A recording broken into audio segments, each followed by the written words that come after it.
Tell me when this should be in there.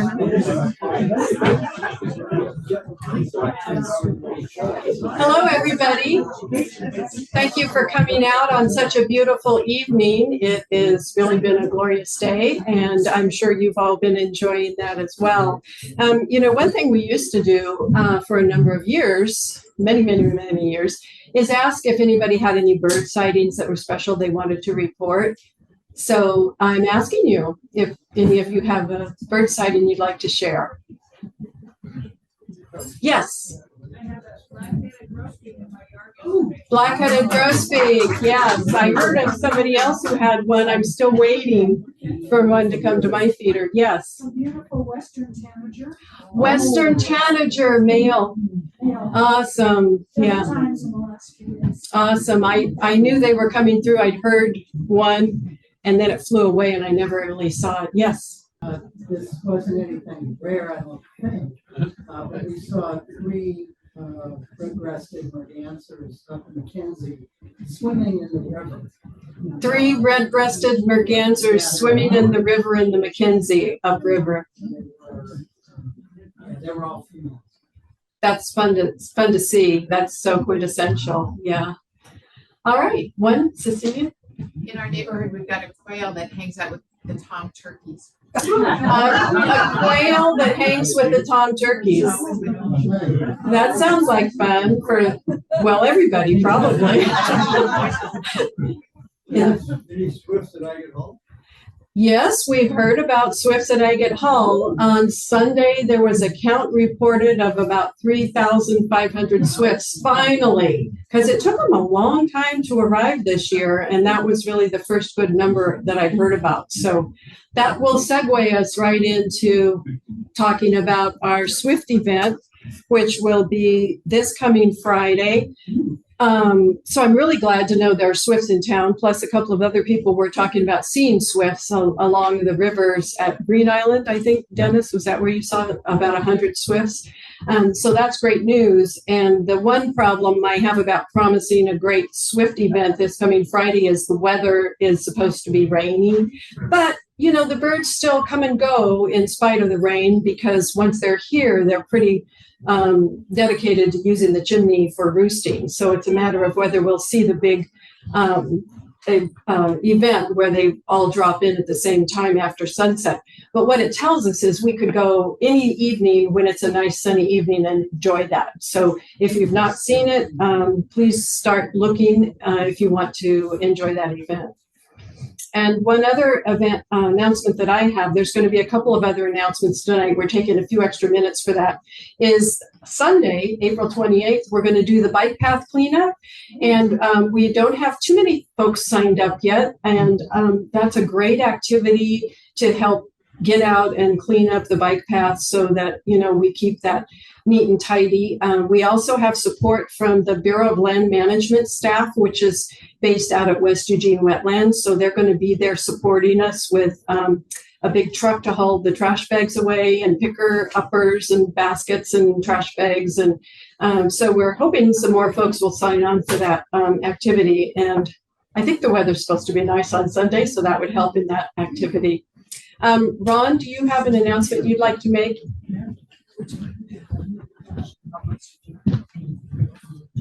My name is Ron Rentschler. I coordinate the booth for Lane County Audubon Society, and we will be at the Spring Wildflower Show on Sunday, May 19th, I believe it is. It runs from 10 to 5.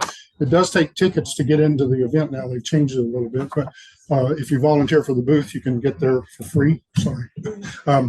And if you're interested in volunteering for this booth or any other that we have, I'll be at the back after the program. My name and phone number and email are all in the quail, so you can catch me there as well. But Sunday, May 19th is the upcoming date. And I have an email list that I typically send things out notifying you, and you can take your pick or let me know that you can't do it. So if you're interested in that email list, let me know. Yes. Good evening. My name is Barbara Bryson, and I'm happy to be able to tell you about a new program we're doing called Habitat Haven. backyard certification program. It's modeled on Portland's backyard habitat certification program. They're a big sister to us, and they've been very happy to share expertise and materials. We're starting with 20 properties as a pilot program, up to a half an acre. And there are flyers on the back table and sign-up sheets if you're interested in either volunteering. So if you know quite a bit about native plants and you like to garden and you want to help, we could really use you. And then there's also enrollment, and on the flyer there's a link to the enrollment. So why are we doing this? Well, habitat, I'm sure most of you know, habitat is going downhill every year. So our birds and pollinators don't have a safe place to go anymore. So we've lost 3 billion birds in the last 50 years. And our pollinators are down 40%.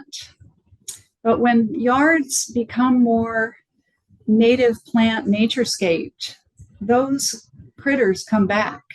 And it's been shown to make a difference. So every yard can make a difference. So what we do is we come out and do a site visit with you. We look at what you want in your yard. Maybe you want a pollinator garden, or you don't know what to do with this particular area. We walk around with you and we talk about the 5 components of the certification.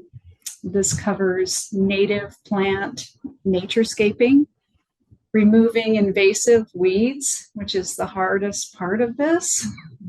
If anybody's battled ivy, and Ron was telling me about horsetails in his yard, and it can be difficult, but that's part of it. Stormwater management. So we're trying to prevent runoff and pollution in our creeks and rivers.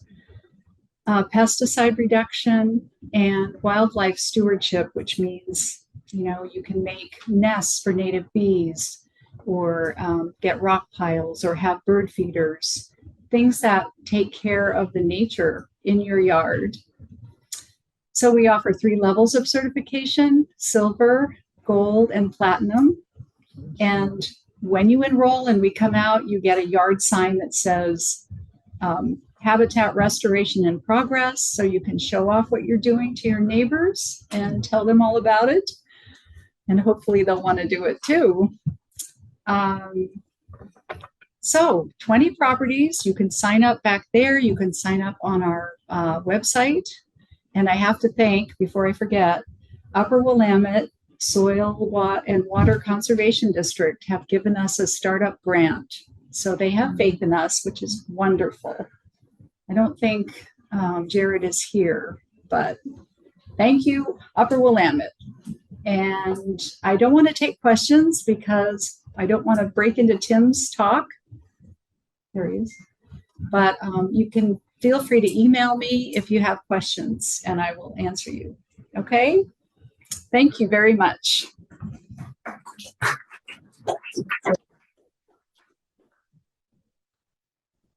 Well, good evening. I'll tell you a little bit about next month. I always do that because I want you to think ahead. Next month, we're going to have Sue Anderson. This will be her first time doing a program for us. And she doesn't want me to call her a butterfly expert. So let's say she's very knowledgeable about butterflies. And she says she's loved butterflies ever since she was knee-high to a grasshopper. And then she says, butterflies are beautiful and they don't bite. So she's going to, she's also led a lot of the July butterfly counts, and those are like the Christmas bird counts. She's done that for 38 years, mainly in Central Oregon. And she's taught many adult ed classes and led many numerous butterfly outings. She has spoken at several gatherings like the North American Butterfly Association events and other things like the bogs and so. So she's done a lot of talks, but we just haven't had her here. So I talked her into, after hearing her talk at a previous place, I talked her into coming here. And she's really good. She's going to talk about local butterflies and kind of the mystery of metamorphosis, the monarch migration, identification resources, butterfly gardening. So you can not only have good birds in your yard, you can have butterflies too.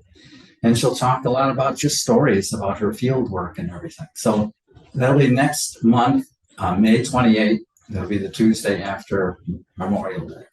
So stay tuned for that. Tonight we have, I think we all have known Tim Griffith for a while, even though he's new. He moved here with Margie, his wife, about 2 years ago. They bought a house in the Santa Clara area that had one of those new house backyards that's just scraped dirt with lots of weeds. And he and Margie decided to do something about this yard and make it into something that's really special. And I heard about him doing this and was over to his house once and saw what he was working on. And then several other people who had been to his yard also came to me and said, we need to have Tim talk about this project and let the rest of us know just how he did it and what methods he used and what he ended up with. And so we did it. We got Tim to come over. So let's give Tim a nice warm welcome. Thanks, Dennis. I got to start out by saying that I did a talk in November and promptly went home and couldn't talk and couldn't hear and could barely see for 2 months. So Margie's hoping that the same thing happens today. There had to be at least one joke about your deer. Anyway, so Margie and I have really been focusing on urban backyard habitats. When we lived in Jackson, Wyoming, we focused our whole outside of the house that way. And we were looking for a home here in Eugene about 18 months ago. And we came across one on Grizzly Avenue. So if you're coming from Grand Teton National Park and Yellowstone National Park, you got to live on Grizzly, right? So, and then we started looking at the pictures and we went, boom, this is the one. And I'll show you why. But anyway, so we're really interested in landscaping for wildlife in an urban environment, because even though it doesn't make sense to some people, it's the one thing that we can all do to help our wildlife, believe it or not, because an urban setting is a desert for most wildlife. And so the more that we can use it, from a pot of geraniums to 5 acres, everybody can make a difference. And that's what we're going to talk about tonight. So anyway, we're talking about bringing a home for the birds, bees, beetles, and butterflies. And go ahead and say that fast 3 times. Anyway, urban wildlife habitat can be any size that you want. It can be large, it can be small, medium, but in everything we do, as long as we're using natives, makes a difference. So some of them are large. This is a home in central Indiana, around Indianapolis. They just took they had an extra lot next to their house and they made it into a wildlife habitat. They can be municipal or federal. We have this one right here is a rest stop, and the state of Minnesota took 8 of their rest stops and made them all native, and they haven't mown it in 25 years. They've saved over $100,000 in expenses because they don't mow anymore. Oh, this one is a junior college in Illinois. This one is a city park just west of Chicago. So everybody is kind of getting into the game. This is a private home in Kentland, Indiana. This one, several developers in the Twin Cities, Minneapolis and St. Paul, were wanting to develop wetlands. And so the state said, okay, you can develop these wetlands, but then you have to mitigate and take wetlands and restore them. And so they took over 300 acres of wetlands along the upper Mississippi River and restored those wetlands so that they could build their condominiums along the river. This is a library in southern Indiana. This is a private residence. This is a college, a campus just outside of Toronto, Gulf, Ontario. And this is my professor's home. He retired and got bored, and his wife said, "Why don't you go plant a garden?" So that's what he did. These are the medium-sized ones. And then you get the teeny tiny ones. Well, this is a medium one, I guess. This is our home in Jackson. You can see we don't have much of a yard here. What yard we did have was kind of ugly. This is a parking spot next to gravel alley. So I just took a long, narrow area and made it into a habitat. And we had over 15 native bees and wasps that came into that that one little area. Now this is our part of our home now. You know, they can also be small. This is a beautiful restaurant that just took a 10 by 10 area and just crammed it full of native species. This is a 12 by 12 area. A friend of mine in southern Indiana. And you can see she's done a lot of work in here. And this is what it looks like when it's in full bloom.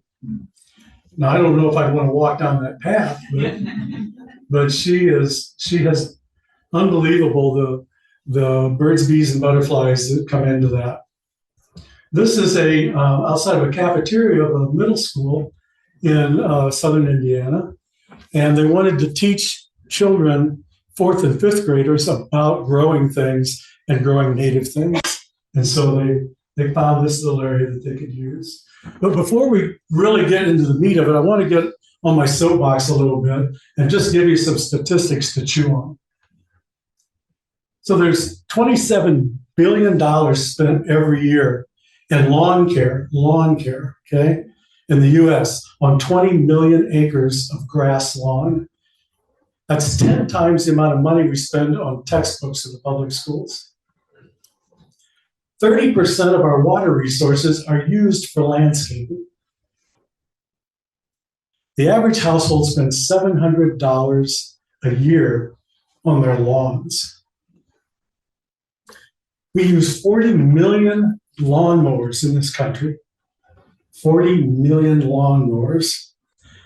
And that is 5% of our total carbon emissions. So keep that in mind.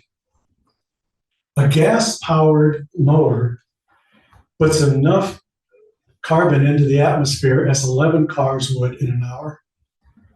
A riding lawnmower is 34 cars. Why? Because the federal government has regulations on automobiles, but they have no regulations on lawnmowers. 67 million pounds of pesticides, herbicides, and insecticides are put on landscaping every year. Yard waste makes up 20% of the landfills in North America, 20%. Now, I have to give the props to Eugene and Lane counties because they have done a great job along with the waste haulers and the solid waste haulers and Rexis and Lane Forest Products. They have done an exceptional job in keeping our yard waste out of the landfill. It's the only place, either Margie or I have ever lived, where that is a priority, and they've done a great job. According to the Bureau of Labor Statistics, the average person, the average home, spends about 400 hours a year in their yard. So if you just do something with natives where you don't have to go in and do anything on an annual basis, you've just gained 400 hours of recreation.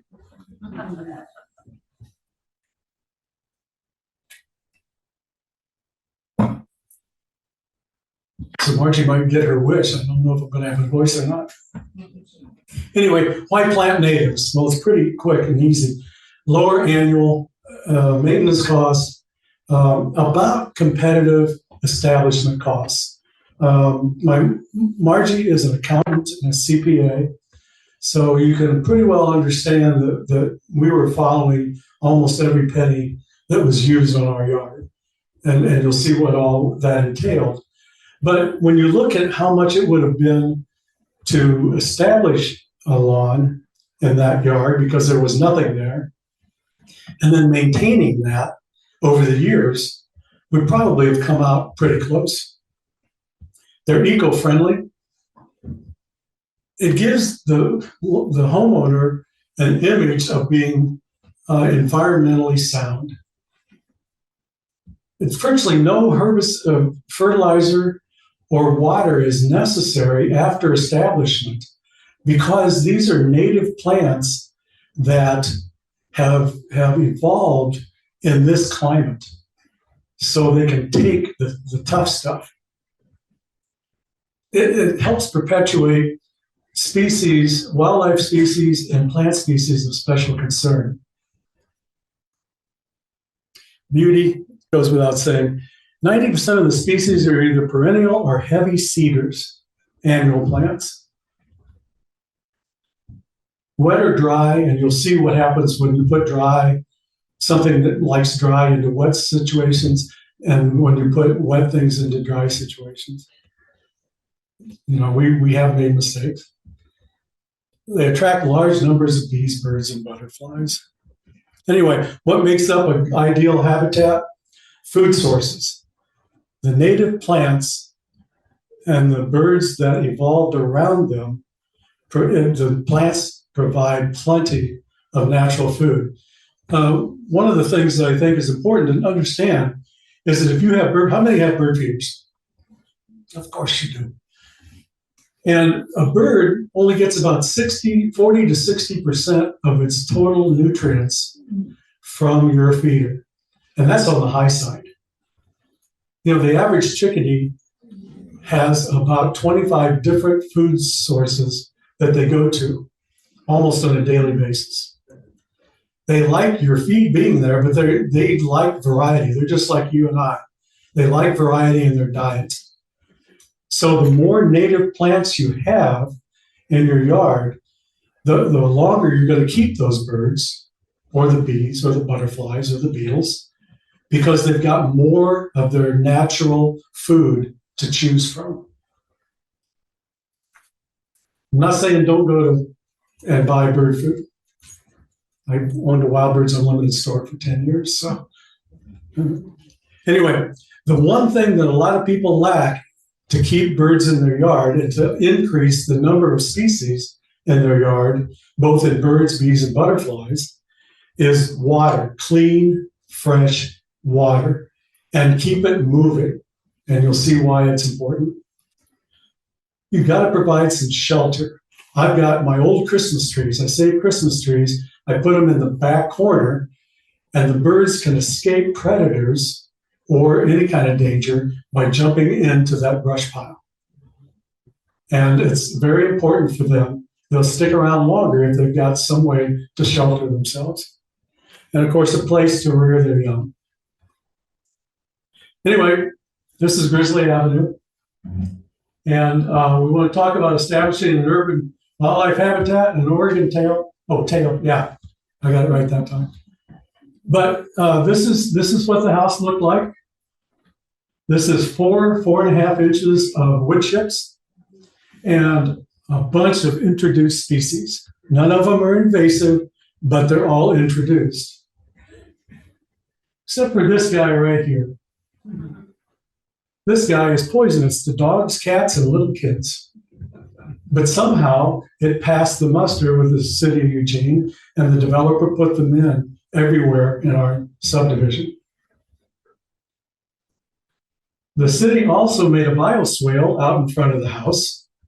And so I've taken that over and planted natives in there, even though it's a pretty dry bioswale, but it's there anyway. This is what the backyard looked like.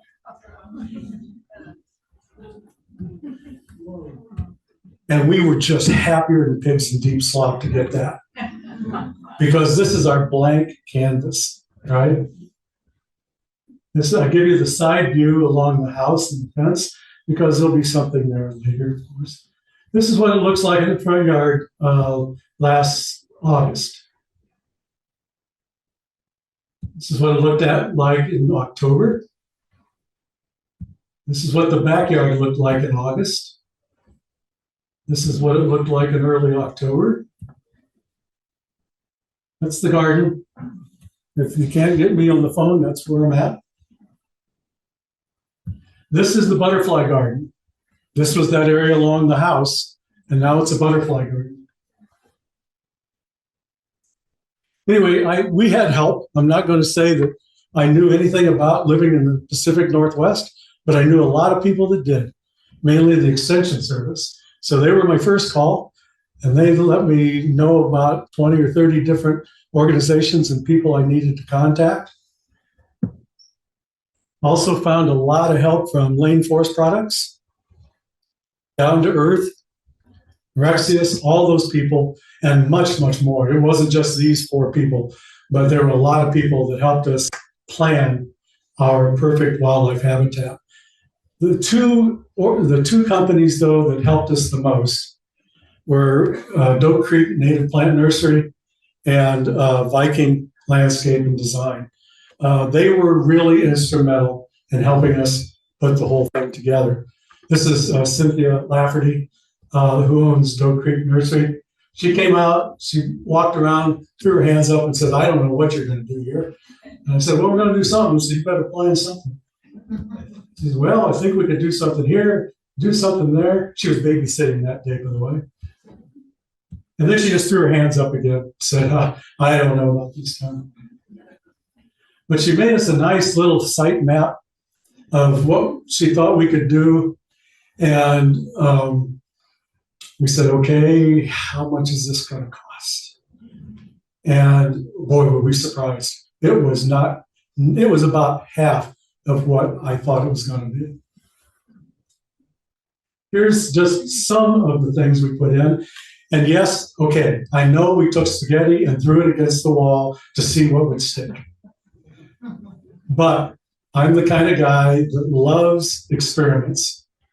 And so I wanted to see all of these native plants that I knew nothing about. I wanted to see what each of them looked like. I wanted it to be a learning experience. I wanted it to be a teaching experience. Because if you're ever on Grizzly Avenue or River Loop 1, stop in. You can see that a lot of these are no longer there, by the way, and you'll see why in a few minutes. But we got the plants, got them ready to plant, but we had to get rid of all those wood chips. And I wasn't about to do that. I am old and fat. And so we did hire somebody to come in and rake up and help plant everything. We also went to Rexius because they had a compost that I fell in love with. This is Love Food Not Waste local compost. And Rexius picks up the food waste from restaurants, schools, supermarkets, you name it. And yard waste, small yard waste, not a lot of wood chips, not a lot of forest products. And they run it through a sieve and they compost it. And it's really, really great stuff. And we put about 3-4 inches of this compost down after we raked up. And the pH is much higher than wood chips and the other stuff that you can buy. We also use some mint mulch or mint compost to top it all off. So they started digging, getting rid of stuff. Now I have to say that this tree stayed and this tree stayed, but it moved. And then they're standing with the hands on the hips going, man, this is crazy. What's this guy thinking? And more shovel work, put the plants out where we wanted them and started planting. This was right after we finished in October of 2022. Or November. Thank you, dear. The pumpkins were still out, so I thought it was October. This is an asparagus bed, and we did find out that asparagus don't like wet feet. But the butterfly garden is now expanded. That's one nice thing about it.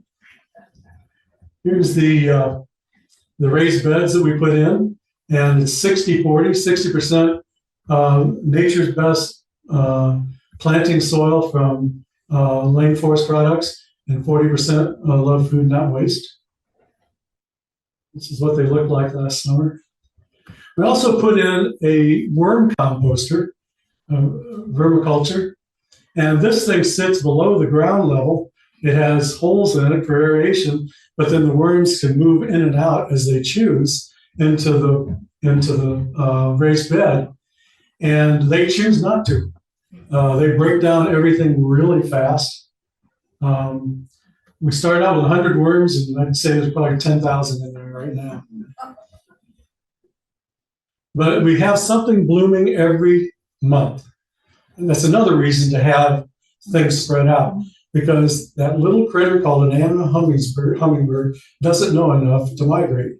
They stick around all year, so they've got to have something. So we've got something blooming all year long for my favorite little hummingbird.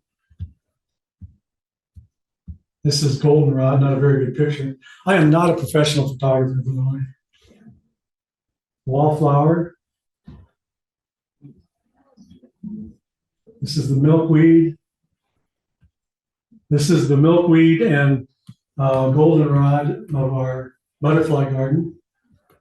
Coreopsis, sorrel, mountain sorrel, or not redwood sorrel, sorry. And boy, the hummingbirds really like these flowers. They're on them all the time. And my favorite, my personal favorite, first thing to bloom, it seems like in the early spring, the Oregon grape. Hummingbirds were all over that puppy. And these guys lasted, well, it's a good thing I got this picture when I did, because the next day about 100 waxwings came into the yard. Gone. Also, I had to cover my blueberries, Margie's blueberries, I'm sorry. I don't eat blueberries, she loves them. But I left one little bunch out for the birds, because growing up on a farm, it was always plant some for the crows, some for the weeds, some for you. And so I left some for the birds.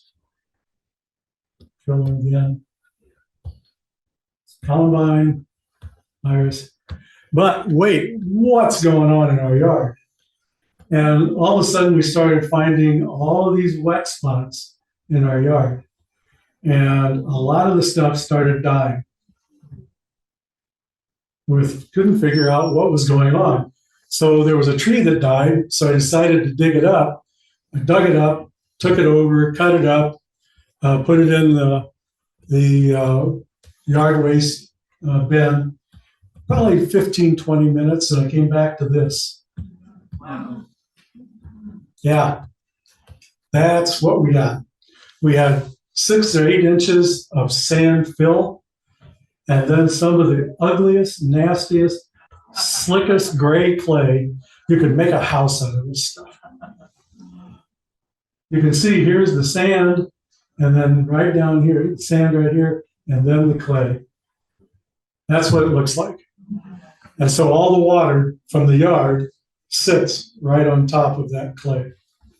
So we got to learn which plants like wet feet and which plants don't.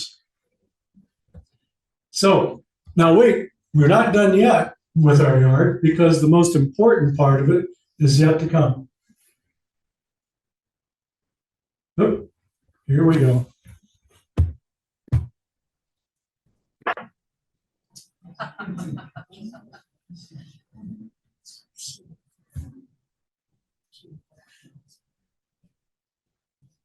There were 71 of these guys on that fountain at one time. Margie was at church. Now she's mad at the waxwings because they didn't wait for her. But we went to Lane Forest Products, and those guys really helped us out a lot. This rock, these two rocks are lava rocks. And so we had them drill them out, brought them back in, brought in Matt Thomas of Viking Landscape, laid it out. Guess which one's Matt? He's the supervisor. It's a pondless water feature with a 32-gallon sump pump. Very little water on the surface. This is what it looked like when he finished. But there's some components to this fountain, this water feature, that's pretty important. Okay, bathing area, bathing area, bathing area. But this big rock was specifically put there for butterfly pollinating. And so it's always wet because of the splash that comes off of this rock. Water doesn't get down to here except for the splashes. This is for the bees. This is for the bees and the wasps. This is for the bees and the wasps. This is for butterflies. This is bird and this is bird, except that the birds also use this too. I'm going to put a sign up here saying bees only. So then I took some of that gray slick clay and I just rubbed it into this rock. And lo and behold, a bunch of stuff started growing in it. But the butterflies do land on it, do puddle on it. That's where they get their nutrients and their minerals. This is what it looks like up close. Grass just keeps getting thicker and thicker. This is our yoga frog. But we decided that we wanted to collect rainwater so that it's not tap water. So we've got two rain barrels, one that goes to the butterfly garden, and this one feeds the water fountain, the water feature. And there's also a line that goes from the house to the water feature in case this runs dry, like it did last summer. And there's a float system that keeps water in the water feature at all times. Put in an irrigation system for the garden, put rock down over it, and then we put a layer of rainbow chips on top of that as our path. And now let's talk about what we have. Well, in our yard, in the first 18 months, we had 81 species of birds. That's either in the air or on the ground. 81 species. It's just a little bitty subdivision right off of River Loop 1. 73 of those 81 were in our yard at one time or another, including crows and swifts, and or not swifts, swallows, geese. We got geese in the yard, ducks in the yard. We've had 68 of those 73 on the water feature. Some of them you'll never get to a feeder, and that's the importance of the water feature. 9 different butterflies and moths, 12 different native bees, not honeybees. Sorry, Joe. Beetles and flies, 6 mammals. Now, one of them is a human, that's true, but still. And 1 reptile and 1 amphibian. So that's what's been in the yard in the first 18 months. Margie will tell you I'm a lister. I keep lists on everything, especially birds. So this is going to keep growing as things go along. But now we'll just go through and show you some of the guys and gals that have come to the yard.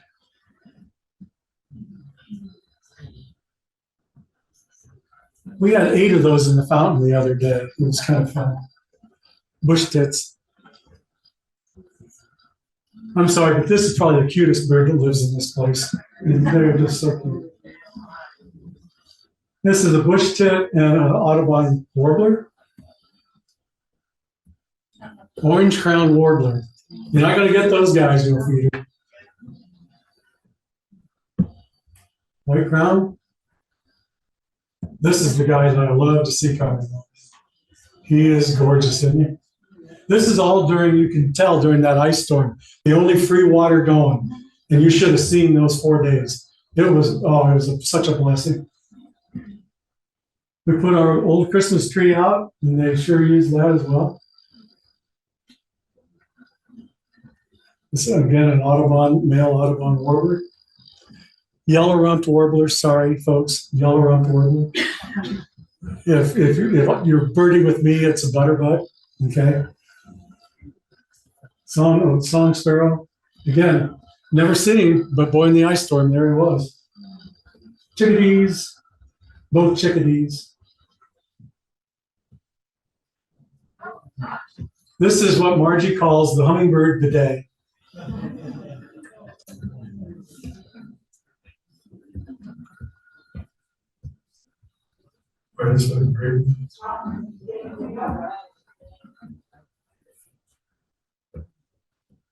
She's in there every day, and so is he, every single day.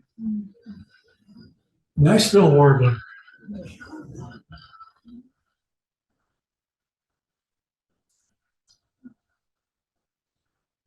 There's the orange crowned and an anise.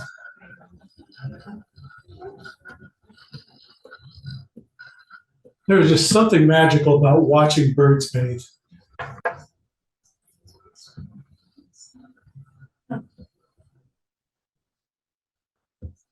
Now it gets rowdy. Evening grosbeaks.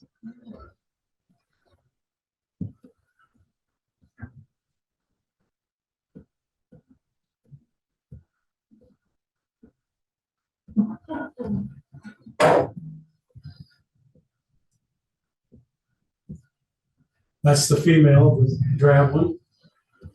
And then the fight starts. I don't get any work done around the house. I just sit and watch all day.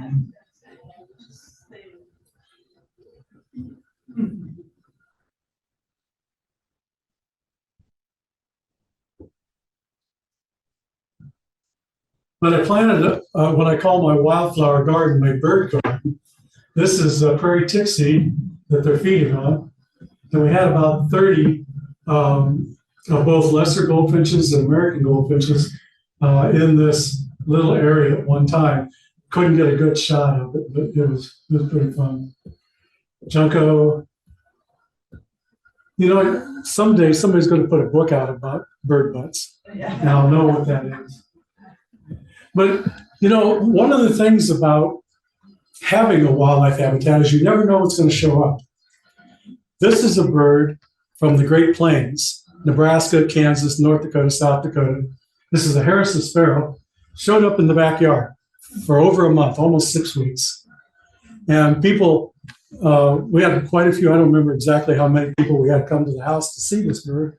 In fact, most of them accused us of bringing this bird with us so that we could meet the birders in town. I refused to accept that, but it worked. And now this winter we had these guys. We had 3 of these guys. These are, I call them hybrids, but they're yellow shafted flickers and red shafted flickers that got together after Saturday night drinking fest. And the next thing you know, they're all over the board. You know, it's got the tail of a yellow shafted flicker, got the mustache of a red shafted. It's kind of fun. Then these guys showed up. Imagine that. And they even brought their kids with them. But it's also, like I said, it's also for the bees, beetles, and butterflies. And here we have native fly, native bee, honeybees, and this, some kind of a beetle. I couldn't tell exactly what, I'm not an entomologist. Here's another type of native bee here. But they use this every day, constantly. There's bees on it, constantly hydrating.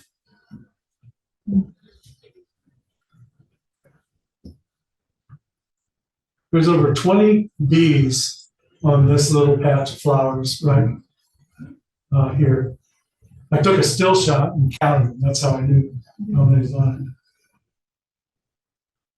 This is the prairie tick seed. Look at the pollen on this guy. But here's just some more of the types of insects that we've had on the flowers. I wish I knew what they all were.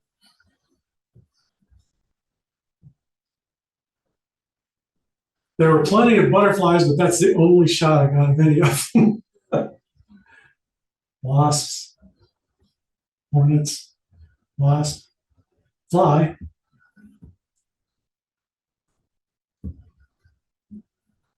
And then this guy showed up, ghost spider, and he would sit right in the middle of this thing and wait for a poor suspecting bee to come along. But you know that it happens, right? It happens. Well, we had these guys show up too, of course. Manville, possum. These guys showed up. That's mom and 1, 2, 3 little ones. They come and wash their food, so then I've got to clean it up every day. And the rats. And people say, oh, rats. Let me tell you something. We've got a family of great horned owls that live behind our house. And these guys, about once every month or two, you hear this blood-curdling scream in the middle of the night, and I go, thank you, owls. So it's bird food, right? Unfortunately, Captain Kangaroo shows up every day, but Captain Kangaroo doesn't go after the birds. He goes after the voles, the rats, and the squirrels. He really doesn't need food. He looks like me, but that's what he tends to go after, the mammals. Thank you. Okay, it's not our yard. Okay, but this is what we had to fight in Jackson. Our yard is right here, and this young lady would come into the garden and have a feast every morning. So don't think you've got problems in your yard. You really don't, because this is what most people have to deal with in Wyoming. And yes, even these guys come into town. Those are grizzlies, by the way. So we have to have those on Grizzly Avenue. Anyway, Doug Talmy, Dr. Doug Talmy, University of Delaware, the man that has really set the stage for backyard habitat. 2 books I want everybody to read if you get a chance. Nature's Best Hope, Bringing Nature Home by Doug Talmy. He really tells it like it is. And like he says, everyone can take action. So let's start planting. He has a program called Homegrown National Park to get things going. Also, another great program is the Certified Wildlife Habitat of National Wildlife Federation. And of course, our Habitat Haven. Anyway, everybody can do something. And so I want everybody to do something. I want everybody to pledge. Raise your right hand. I pledge I will plant something this year that will bring birds, bees, or butterflies to my yard. Do it.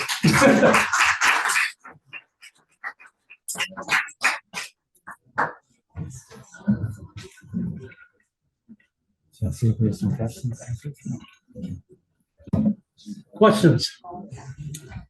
Wow, that was really great. I noticed a lot of people trying to get photographs of what he had up here. I want you to know this is being recorded, and we'll get it ready. It'll be available. There'll be a link to it on the Lane County Audubon Society website, so you can go back over it and jot down anything you need to. Tim, that was fantastic. Thank you. Gosh, I just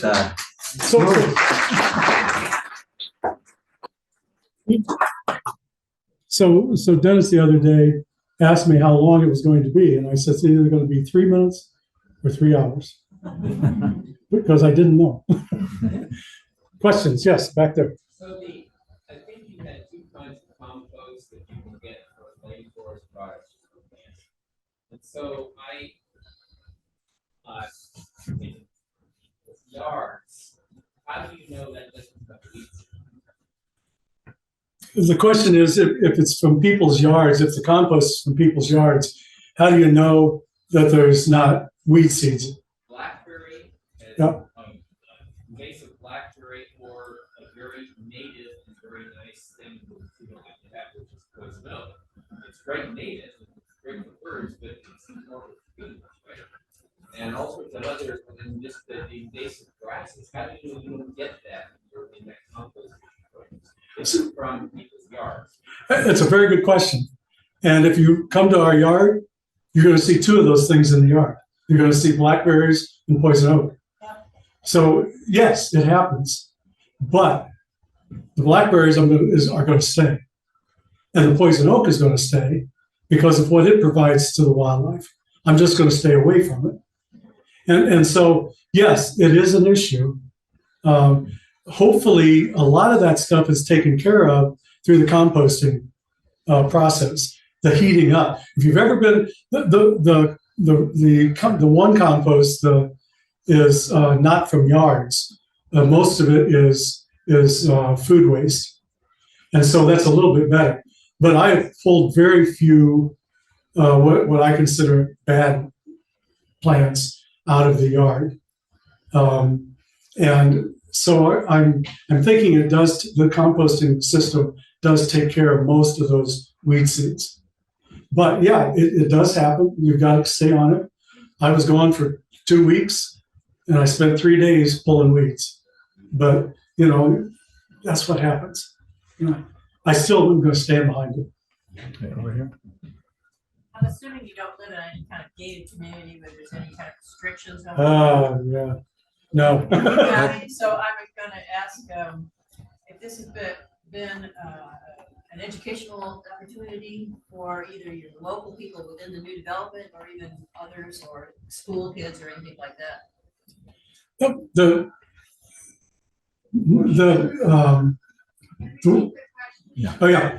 She asked about HOAs, homeowners associations. I'll do that one first. HOAs,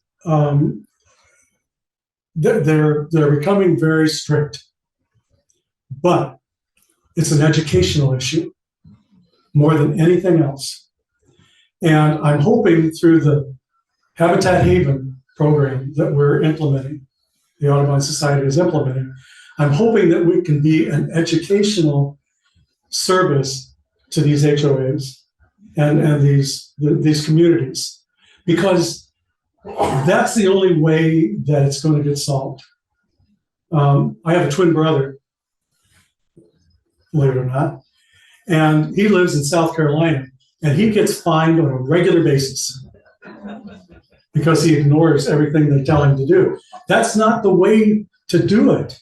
All you do is antagonize people. It's through education that we are going to make this happen. And I think anybody that has that problem here tonight, get us in front of the HOA. As you can tell, I'm not afraid to speak. And I love my voice. Right here. Yeah. Do you have a list that you could share of the plants that you've planted? Do I have a list? I have a list of everything. But I also have a list of the things that died. So yeah, I have plenty of lists of what we've got. We can make it available. Yeah. Yeah.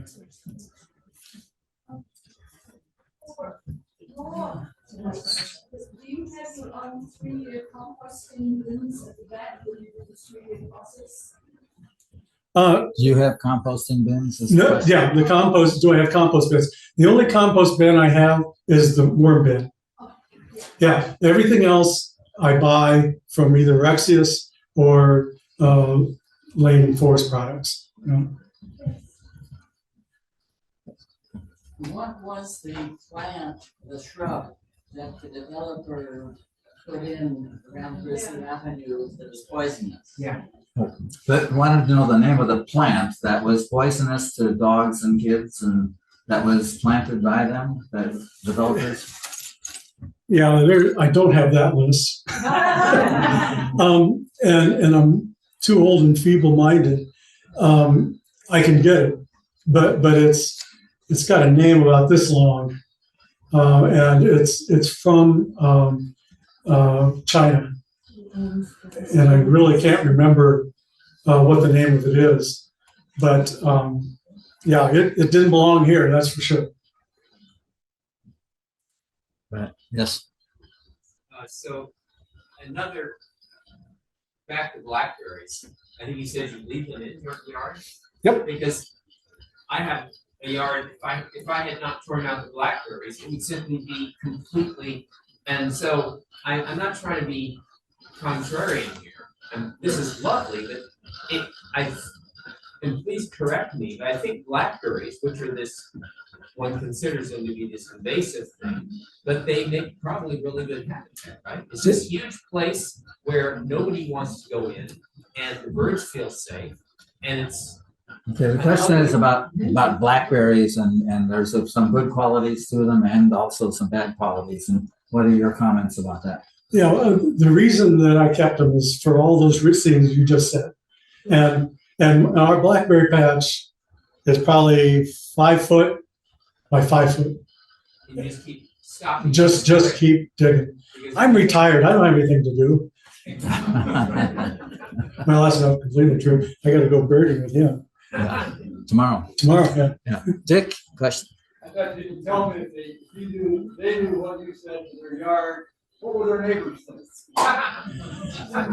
So he said, he knows people that if they did that to your yard, they want to know what their neighbors are going to think.